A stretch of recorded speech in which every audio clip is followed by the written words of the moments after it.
have when they're young, we there 24/7. But as they get older, they're not going to always be with us, are they? They're not going to always be under our cover. As they become teenagers, they're going to start going places and seeing people, and we can't be there anymore. So we have to trust that we put enough in them of knowing who God is that they'll make the right decision when that time comes. Amen? So the first thing, spend time learning God, getting his word.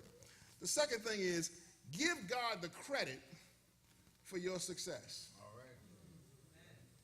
Give God the credit for your success.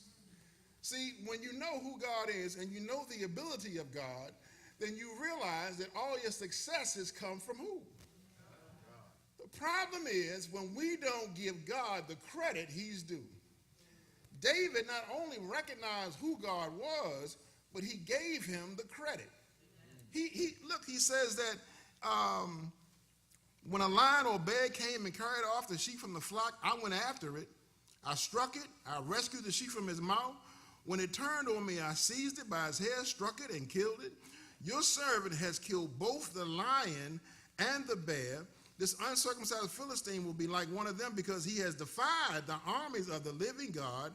Here's where he gives the credit. The Lord who rescued me from the paw of the lion and the paw of the bear will rescue me from the hand of this Philistine. In other words, I didn't fight a bear or a lion by myself. All right. All right. I didn't meet these challenges head on by myself. I wasn't successful because I just passed the test because God gave it to me.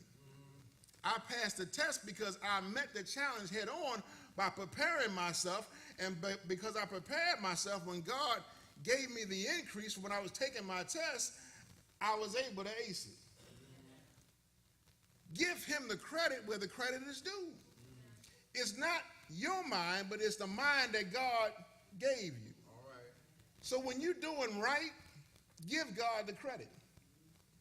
When you're doing wrong, you got to understand that your wrong is outside of God's will.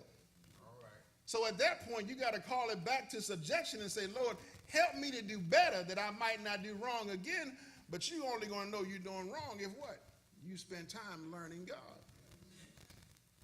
Amen? Amen. So we got to give God the credit. Now, it's going to be hard to give God the credit if you don't recognize that he's in it. If you don't recognize that your successes come from God, it's saying that you don't know who God is. Bill Gates. It would be great if Bill Gates came out and said, I want to give all praise and honor to God. Because if it had not been for God, I wouldn't have the mind that I've had to deal into this world of computers that made it as great as it is. It would be great for Apple to come out and say, if it had not been for God, there would be no iPhone. In other words, you got to understand that the stuff that we have and the stuff that we do is not because of us.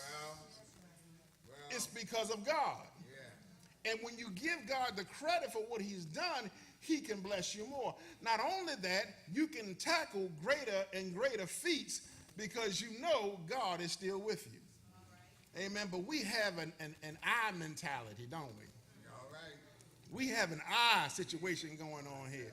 We got some blinking lights that say I did that. I invented Microsoft. I invented Apple. I invented the light.